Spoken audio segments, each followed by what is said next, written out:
Good evening and salutations, Bills Mafia. This is Travis from the Cold Front Report. I got my man EJ Daniels with me. Uh, Tonight's going to be our first episode of the Friday Night Forecast, where we discuss the upcoming game, get into some of the X's and O's, matchups, and a little buy and sell. EJ, how you doing tonight? Great, man. Just quit my 9 to 5 job, so I'm feeling good tonight, man. I'm feeling good. I'm ready to talk some football, man. I'm ready to talk to the Bills Mafia. That's good. Say goodbye to all your coworkers. Oh Not the yeah, boss. absolutely. Oh no, the boss actually came and said something to me. I was surprised, but yeah, man, I'm locked in and I'm all in on this football journey now, man. Good for you, man. You're better for it. Yeah. All right, so just a little house cleaning for us, housekeeping. So this show is going to be a weekly show where we discuss the upcoming game, and there will be a couple segments that not only are we going to buy or sell topics, hot takes, cold takes, what have you, but we're also going to look to get the audience involved. So if you have any takes for this upcoming game, please drop your comments. We will get to them towards the end of the show. So, if you think Mitch Trubisky is going to throw for 300 and drop 3 tutties on his former team, be sure to put it down there. Me and EJ will discuss it as we go on. So please like and subscribe, share the show, whatever platform you guys are on. We'd like to get the message out. So yeah, let's get into it. So EJ, we discussed the first game, the first preseason game on Saturday. Maybe you rewatched it, maybe after, sleeping on it. Is there anything that you want to bring up? Anything new or anything you kind of want to double down on as far as last week's game? I'll double down on something. I've been consistently asked about Gregory Rousseau and what I think about him. And I keep telling people that we might have been wrong about the fact that he is not as pro ready as we initially thought. He was the only defensive end to have a sack. And it's not even that he had a sack. It's the way he got his sack. Granted, it was against a rookie, but it's the fact that he used his length to win Penei Sewell's chest. And then he used his off arm to take down who was that? Who was the quarterback? Goff? To try to take down Goff. Yep. That is some very technical stuff. And like I had mentioned on our other show, he had been working with Chuck Smith and been working with Bruce Smith on his pass rushing moves. In his very first game, he showed us the fruits of what he had been working on and why he opted out and why he'd been doing all this offseason work on his pass rush moves. So that is what I wanted to impress upon people, is that it is not the fact that he got a sack, it's the way he got a sack, because that is the way you are going to, consistently win in the league. Hands, bending the corner, like all of this technical stuff, he showed it in that sack. And if he can do that on a consistent basis, the Bills may have a top 5 to 10 pass rusher in the next 2 to 3 years. You bring up a good point, because I think we all expected Greg to be solid when it comes to making that inside move. That was, it almost became a knock on him. A lot of analysts were saying that most of his sacks came in from either playing in, defensive tackle or jumping down inside from the end. And it was awesome to see, like you said, a technical move. It's not like he blew past the defender. He initiated the contact. He then separated himself from the offensive tackle. Like you said, he used that offhand to create the separation. And with a wingspan, like we touched on last week, if that offensive lineman can't get his hands on him, it's over. I don't care who it is. If he can create that separation. And Phillips, the reason why that sack pretty much happened was because the pocket was collapsed from inside. But that being said, he completely won that rep. So, it's well deserved, all the credit he's getting. I'm very pleased, and I think a lot of Bills Mafia is pleased and surprised because, like you said on the show last week, not many people were thrilled about it. I'm the type of guy who, I'll take whoever we get and kind of trust, because when I pick a favorite, we never get them, and I don't feel like being disappointed. So, yeah, I mean that's a great point. After rewatching the game, man, Andre Smith, that guy, I think he's a lock. How about you, EJ? Do you think he's going to make this team? If I remember correctly, he was the one who had the pick, correct, off of F.A. Ubada's penalty. Yes. Yeah, man, he's definitely been, especially that game, he definitely has been locked in. When you can, and see, that's one of the things I want to impress upon people too. When you can get your hands on football, get ball production, especially at linebacker, where it's almost impossible to play in terms of that offenses are built to put you in conflict, is what they call it, in conflict. And for you to read and react and get your hands on footballs and intercept passes, that is very valuable. And the fact that he did that, I think he had the highest coverage grade in that game. And the fact that he's putting on a performance like that will definitely, I don't know about lock, but I mean, definitely put eyes on him and had a coaching staff wondering, like, hey, maybe we should get this guy more reps. And if you can make plays and get more reps and get more of yourself on film, that's never a bad idea. I don't never go with a lock. Like, there's only a few guys on this team that's locks, like Diggs, Allen, Singletary. Fair enough. Tre'Davious White. Those guys are locks, but I say he definitely has a good shot, though. I guess the reason why I kind of overreached there was because he's the kind of guy that's stuck around on this team due to his special teams play. And if you can be a top-tier special teams guy and provide a solid backup, I mean, I was really surprised the way he played sideline to sideline. He's probably our biggest linebacker, and to see him, I mean, albeit 2s and 3s, but still, he popped off the screen when watching him. Another guy for me that I was really impressed, especially playing the run, was Josh Thomas. When he came down in the box or he came downhill to make a run fit, I really liked what I saw. I was worried about the safety depth. I have been for a while, especially since we got rid of Marlowe. I was really happy to see the safety step up. On the other hand, I'm kind of worried about cornerback. We're an injury or two away from seeing Saran Neal on the outside, Wild Goose before he's ready. Obviously Dane Jackson is going to be the 3, but God forbid if what happened to us at linebacker last year, if that happens at corner where we lose our top 2 guys, I mean, there's not much behind them.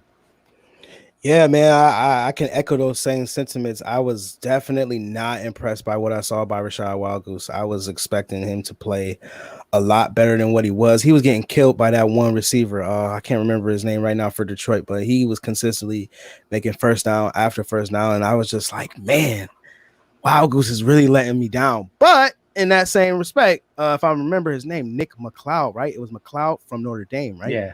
He got his hands on some passes now. And he had 2 pass breakups in a row. That's tough to do in this league. And if you, like I said about Andre Smith, you can consistently get your hands on footballs and create ball production. That's valuable, man. And he did that game. He definitely opened my eyes in terms of DBs. But to your point, when you got Tre'Davious White and then you got Levi Wallace and Taron Johnson, I mean, there isn't really much behind any of those guys. And, they bolstered their pass rush. And so if you're telling me from a team's perspective that, the pass rush is going to be so formidable this year that the coverage really isn't going to have to be as great as it has been in the past couple years, then I'm for that methodology of thinking, but I still would feel more comfortable if they had more solid options behind the 3 starters that we have. But, we got to see how it shakes out. It was only one preseason game, so I'm not going to overreact, but I need to see a little more from Wild Goose, and hopefully Nick McLeod can do what he did the previous game. And they're young too. I mean, This is no knock on them really, because I think when you're undrafted free agent, and what was Wild Goose, a 6th round pick? Yep. it's going to take time. So it really, I'm not trying to overstate it. It's just next year we need the depth, and it's going to be a real thing. I know Nick McLeod in college, he was highly productive. He made a lot of turnovers. So in the future down the pipeline, it's good. I was just kind of worried about, God forbid if one or two of those guys go down. And you brought up a great point with the defensive line. You always go back and forth, not you specifically, but everyone goes back and forth. What's more important, cornerback or a pass rush? And I kind of had an epiphany where, cornerbacks are going to come down and make tackles, but I feel like the edge goes to the edge rushers because, they have the ability to affect every single play, whether it's run or pass. So I'm kind of glad that they leaned in that direction. Now, don't get me wrong. If you shut down one guy, great, but that's one of 11 versus, 4 guys on the defensive line can really make a bigger impact, in my opinion, on a game plan. Yeah, to your point, I'm a coverage guy, but to your point, I would agree with you to a certain extent because I made the same point about Ed Oliver. With pass rushers, edge rushers, interior rushers, whatever, they can single-handedly wreck games by themselves. Like, you will not have to worry about, like, if Ed Oliver is killing the game, Ed Oliver will kill that game, and you will have to worry. You will have to specifically worry about him. There's not much you can do. Exactly. There's not much you can do. With a great corner, you can stop throwing at him. You can really just like the Packers did like a couple years ago where they were just so scared of Richard Sherman that they didn't even throw to his side for a whole game. And that pretty much neutralized him from the game because he has nothing to do. But edge rusher, like you said, can affect the running game and affect the pass rushing. And if you have to double one guy on the defensive line, it's going to open up somebody else to do something too. Just look at Aaron Donald and Leonard Floyd. Before Leonard Floyd got to Los Angeles, people were saying he was a bust. He has a year where he's playing with arguably the best player in the league, and now he got a new contract and now had a career year on top of that. So that is the value of a great pass rush. But I mean, it's still a conversation. But for this conversation, I would definitely agree with you. And then for the Bills case, pass rush is definitely going to be more important. Well said. All right. So anyone who's late to joining us, I mentioned we're going to have a fan forecast live take at the end of the show. So if you have any takes on statistics, on anything that has to do with the game, please put it in the chat. Don't pose it as a question. Straight up tell me. Like we got Charity over here saying Rousseau will have how many sacks. Tell me how many sacks you think we have, and we'll let you know how we feel about it. So with that, let's start getting into tomorrow's game. It's a preseason game. I love the preseason. I love watching the young guys. It's kind of weird. This is one of the, either last year might have been the first year, but this is the first year where we're not really looking at who's starting. We're not looking at those position battles. We're not wondering who's going to be the starting quarterback. We're not necessarily wondering, who's going to be the number 3 wide receiver. So it's kind of relaxing going in and watching the camp or the battles at the bottom of the roster. Outside of, key position battles, is there anything you're looking specifically at when watching tomorrow's game? There's going to be a bunch of things I'm looking at. I'm always trying to dissect games, but first and foremost, what pops off to me in my head is I want to see is Marquez Stevenson going to build on the performance that he had last week. The Bills are very stacked at wide receiver, and he's not going to be the odd man out, but it's going to be tough for him to see targets consistently. And I feel like if he has, another preseason game like he had the one prior, I think he may get more of a look at being that last wide receiver or being that 5th or 6th wide receiver to get some snaps. Again, as I mentioned on the show prior to this one, the Bills receiving depth took a real crazy hit to come playoff time. Brown was hurt, Diggs was hurt, Beasley was hurt, Abe was hurt. All of these guys got hurt. So having that depth at wide receiver is going to be a huge thing. Now, with that said, another thing that I'm watching is the fact that this little ugly injury bug is kind of hitting the Bills. And he's like, what do you mean?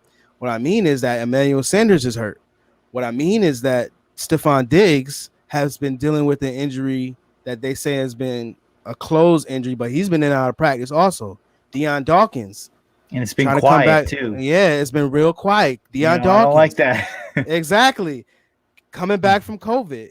And as posted in our group chat, going out to another live event. What is that going to mean? He's still trying to party up after trying to recover and trying to get back. So the Bills are sustaining key injuries at key positions, very valuable positions. So that's what I'm watching. Now, subsequent to that point, who's the guys behind them? Who are the guys that are, like you said, Trav, who guys are going to step up? Who is going to be these depth pieces that they're going to be able to rely on when the regular season time come around? Me personally, I would love to see Josh Allen get some reps with some of these guys, some game reps with these guys. Now, obviously, they're not going to play these guys because they don't want nobody to get hurt, and I understand it. But, you see Mahomes tonight. He's out there playing. I don't see why Josh can't be out there playing. He was one game away from because Bobby ain't blocking for Mahomes.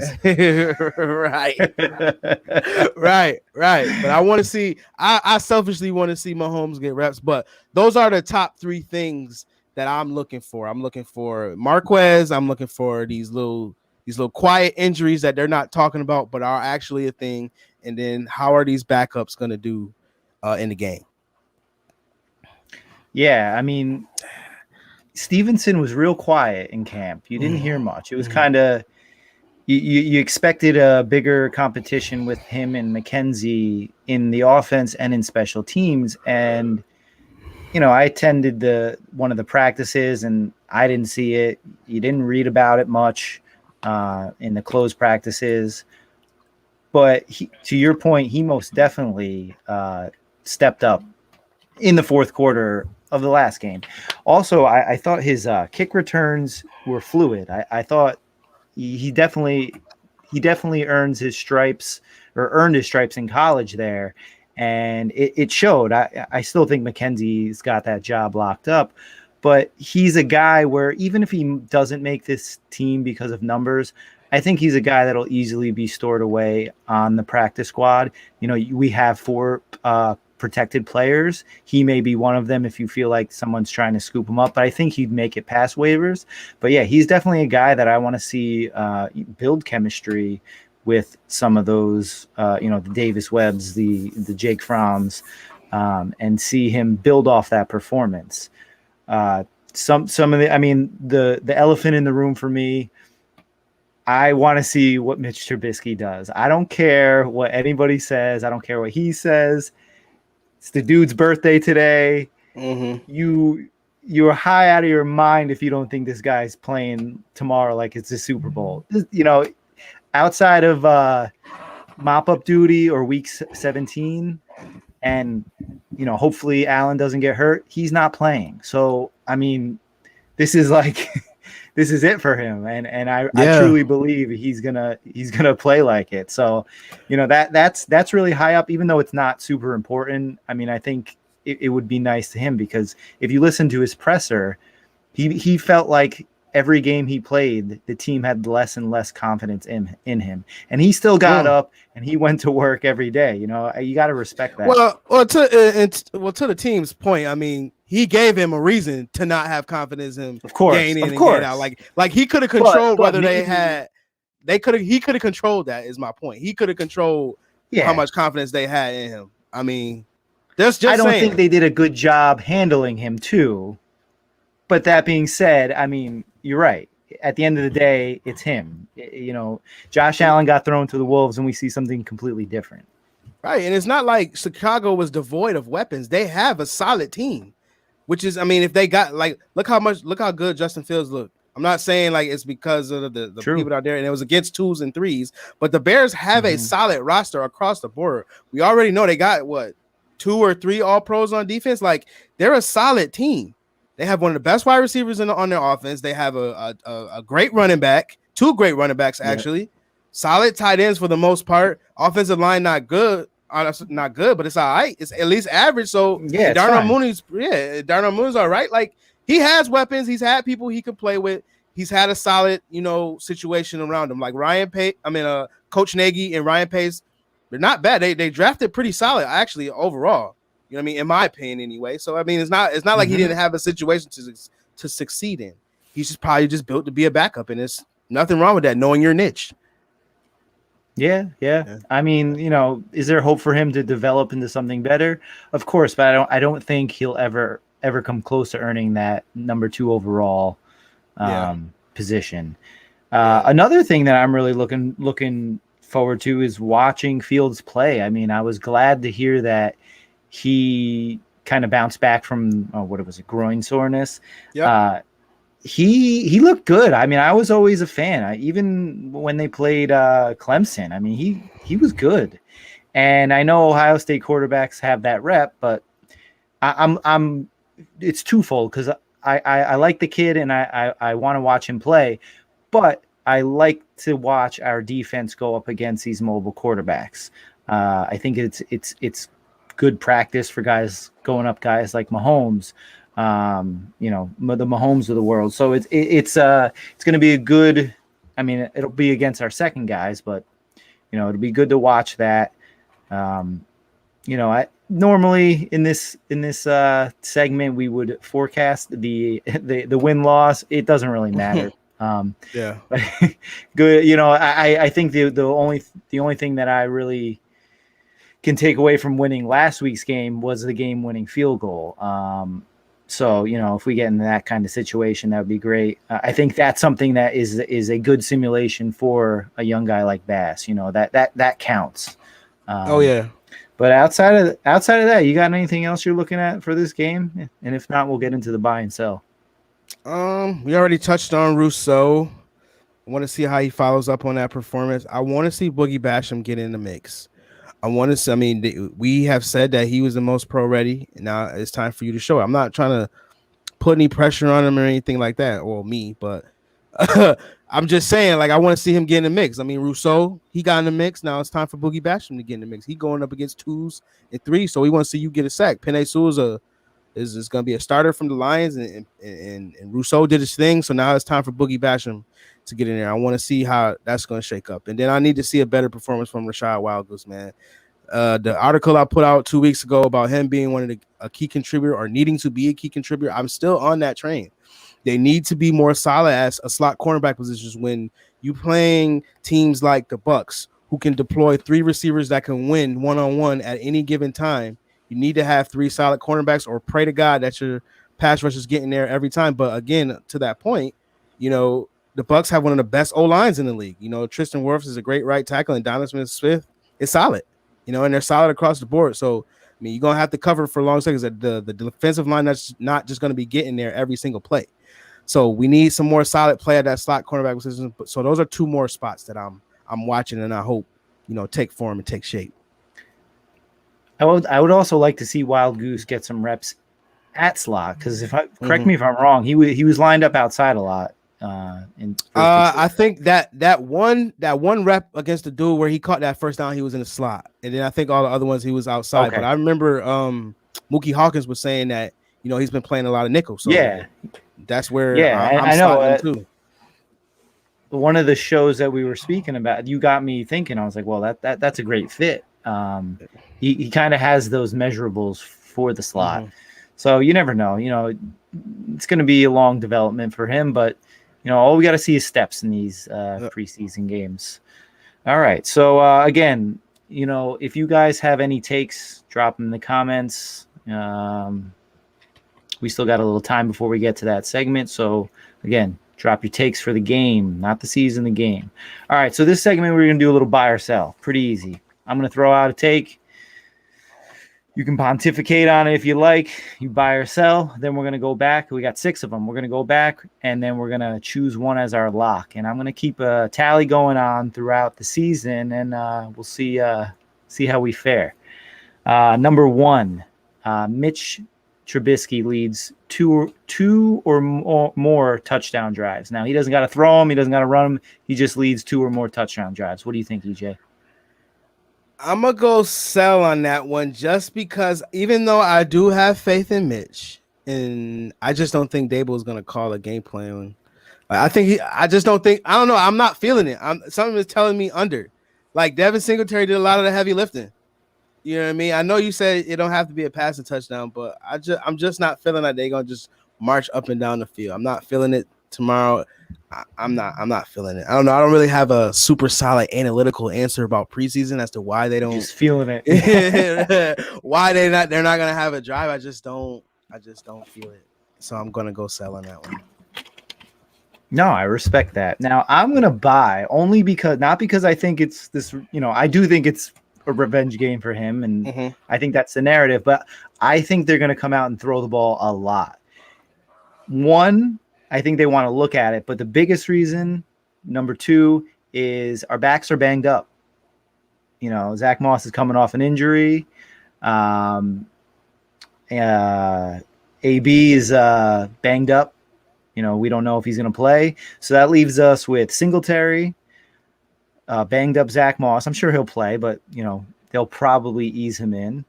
Tywan Jones and Matt Breida. So I really think they're going to I think they're going to go more towards their game plan that we're going to see towards the season. Obviously not the same type of plays, but I'm going to buy it just on the basis. I think they're going to be throwing the ball around, and I do think they'll give Mitch a half. So I'm going to go buy with that one. Getting into our next question, Fields has a rushing touchdown. I'm going to go buy on that one just because that seems to be where he's most comfortable at this moment. He's not a hang in the pocket guy. He's more of a escape out the back type of guy, as you saw against the Dolphins. So I'm gonna buy that one. I'm gonna buy rushing touchdown for Justin Fields. I like that. Those odds. Do you know how long he played last week? He played in the second quarter, and then he played some in the third. Into the third? Yeah. I think they said Dalton will play a quarter or two.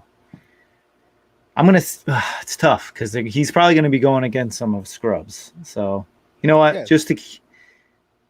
Yeah. I'm going to sell just on the fact that I don't think he'll get as much play. Listen, I think he can do it, but he's going to do it. He's going to do it. He's not comfortable in the pocket yet.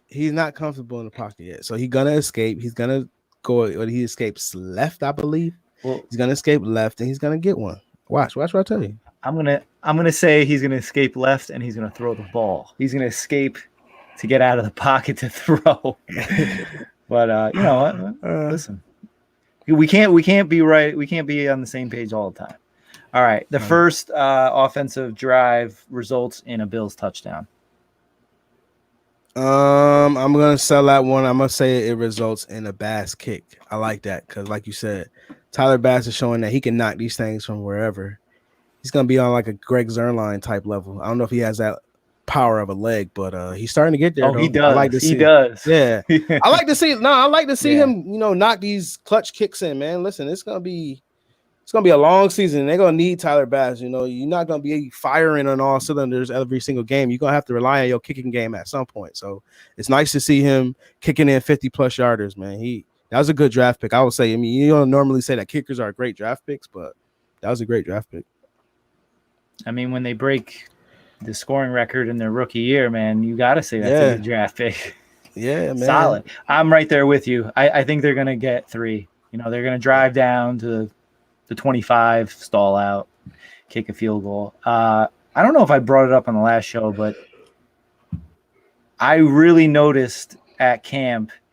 So remember last year there was like 2 kicks where they went over the upright and they called them no good.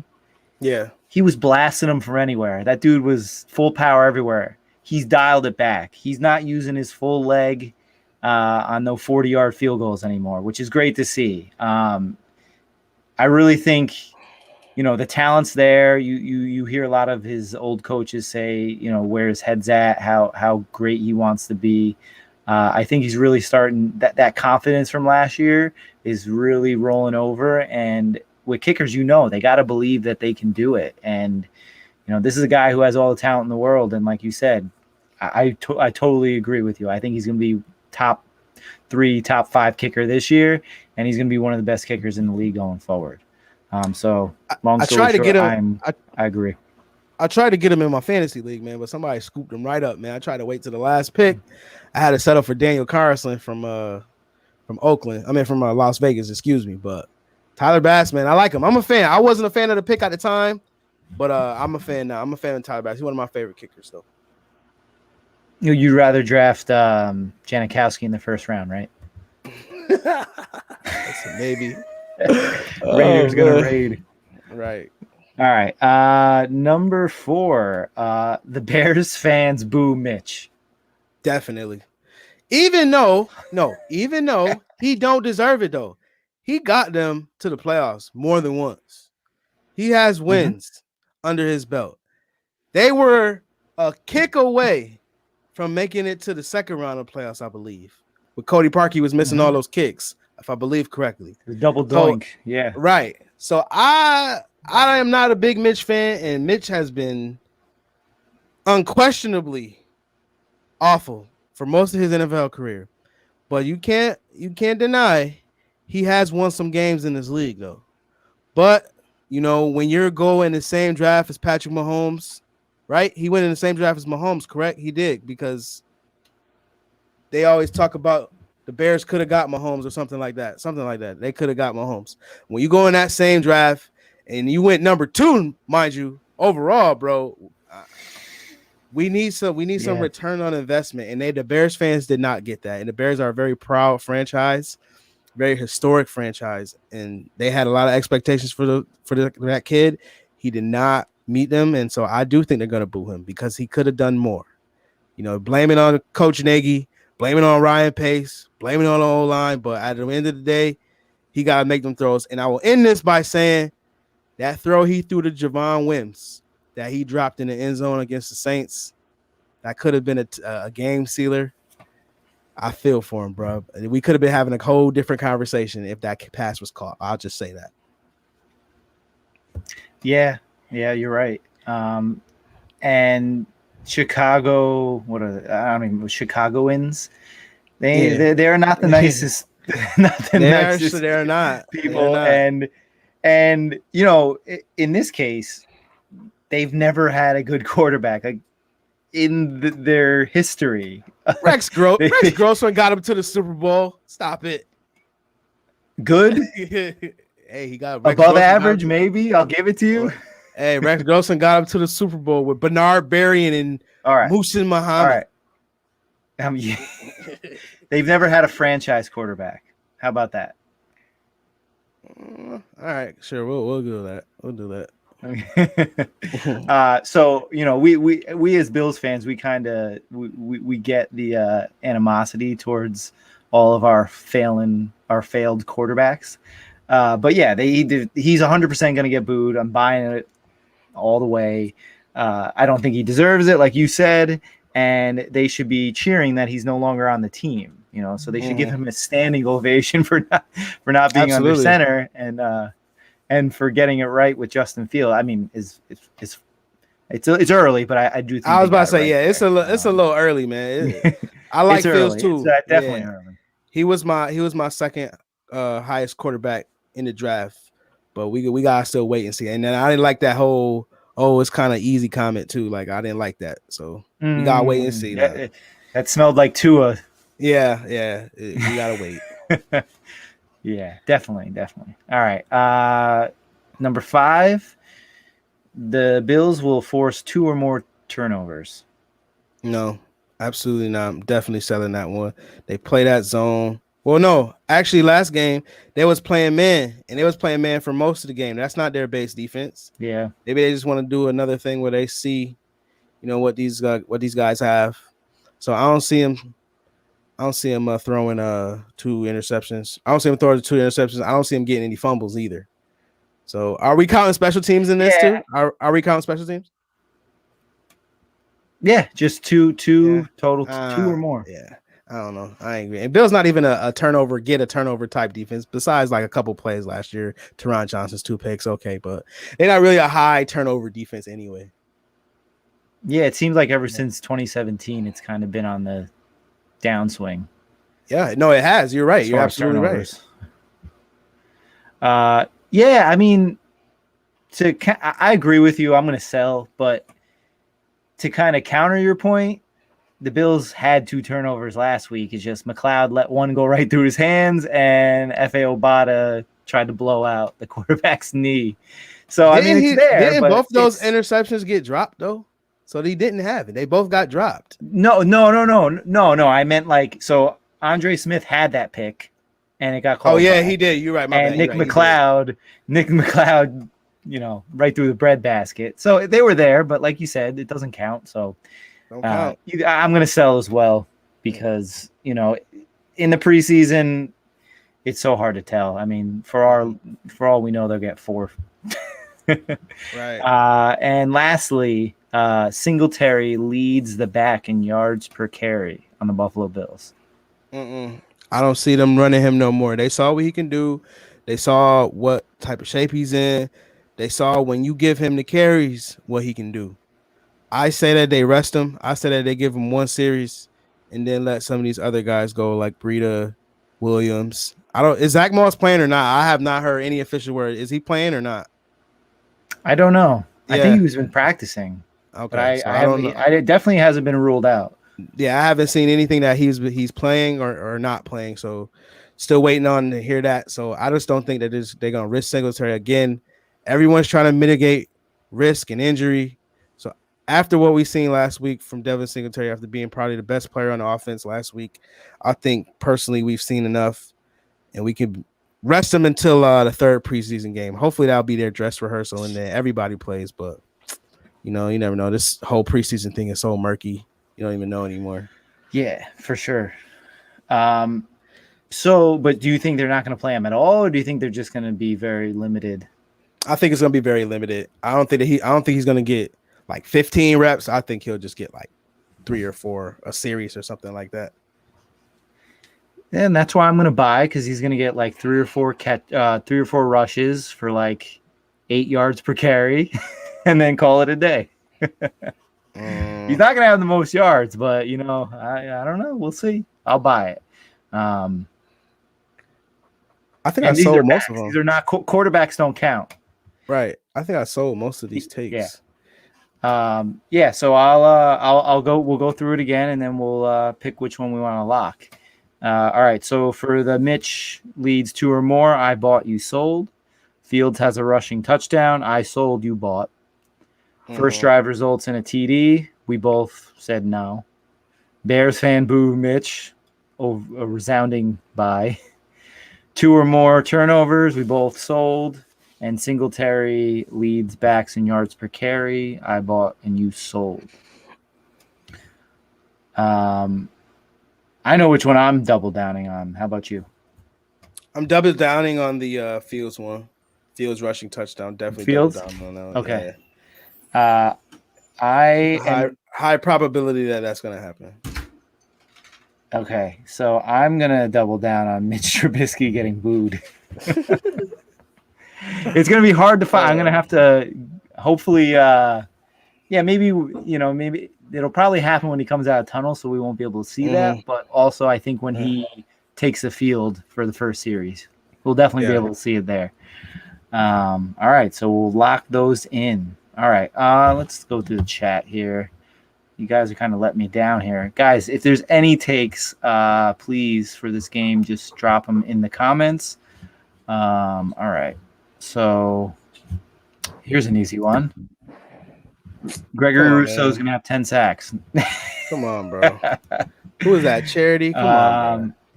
Yeah. And then why? So this one, we could take this one. Is Touchdown Jesus going to have a touchdown? He was quiet. He was quiet last week. Yeah, he was quiet. I'm gonna sell that one too, man. Like I said, if you didn't show me anything the first preseason game, I don't know what you get. What am I going off to say that he will get one this game? Are they gonna automatically be like, oh, let's get him some touches now? Let's get him some deliberate touches. They were giving 10 and jittery snaps. Like, come on, man. I don't know. I don't think so. I don't think. Yeah, he played a lot with Trubisky, and they threw the ball like 3 times, twice. Yeah. But like, I think the biggest thing is these preseason games end up being like 19-13 or like 16-23 or 22 with a missed extra point. So I'm going to sell that because there's just way too many players coming out on the field to, the analytics of that is not very high, I assume. Yeah. Mr. Stevie Franchise is looking for McLeod to play even better. So do you think he'll play better? I'm on the Nick McLeod train. I'm gonna lead the hype train. Like I said, I like what he did last week. He got 2 pass breakups, 1 almost interception. So I say he plays good again this game. Yeah. Not a strong wide receiver core. I think the only thing that I was disappointed is that missed tackles, but like you said, he was solid. I like the way he was breaking on the ball, the way he was covering his guy too. Yeah. I mean, that's what we got Tremaine Edmonds for, right? To clean up all the tackles, right? Yeah, as long as he tackles them. That's what we got him for, right? You look at their missed tackles from last year. Like, dude, it's the worst, bro. Horrible, it's the worst. It's so bad. But it's been the worst for the past 3 seasons, though. Like, they've been one of the worst tackling defenses in the past 3 years, but they've still been solid in coverage. That's his. Yeah. It's a shame because that's like that's the most basic fundamental thing that you're taught on defense. Yeah, but I mean, they can cover at a high level and they actually get pressure on the quarterback, despite what people in Bills Mafia may think. They're honestly one of the highest pass rushing teams in the league. They're like top 10, if I'm not mistaken. So no, I mean, you're right. Yeah. So I'll let Jeremy hear that, but because he thinks that if you're not getting a sack, you're not pressuring the quarterback. So that's pretty much his methodology and his philosophy. If you're not getting a sack, you're not pressuring the quarterback, which is not true, which we have said to him many times. But yeah. I mean, listen, sacks are pretty, but you ask any NFL player, they're going to tell you that's not what matters. You talk to any offensive lineman, you talk to any quarterback, you talk to any pass rusher, I think they're going to side with you 9 times out of 10. Right, man. The sacks get you paid. Right. It's about the disruption. That's what you want. You want disruption, bro. Yeah. All right. So I don't got anything else. All right. So any final thoughts before we head out? Yeah, man. Let's clamor for Josh Allen to get at least 1 series in preseason, please. If Mahomes is getting a series, if Brady is playing in preseason, Josh Allen should also be playing in preseason. Show me that he's hungry. Show me that he want to just be eager to get out there no matter what. Now, I'm not saying he's not eager. I'm not saying this may be strictly a coach thing where McDermott and Dable not letting him get in there.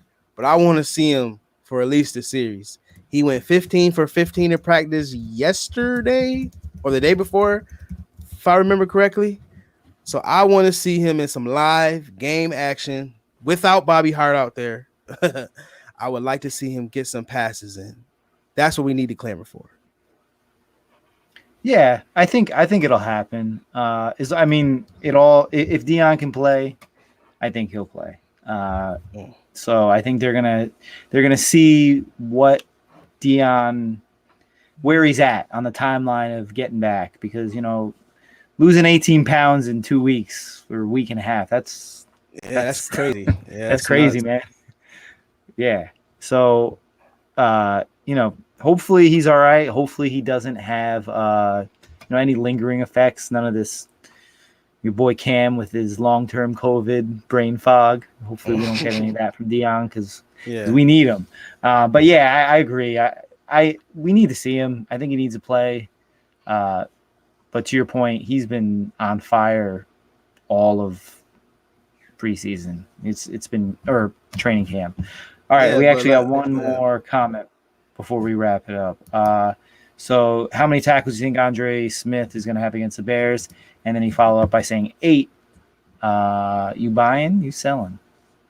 I can buy that one. I think he'll get significant reps. He'll get the time on the field to have some.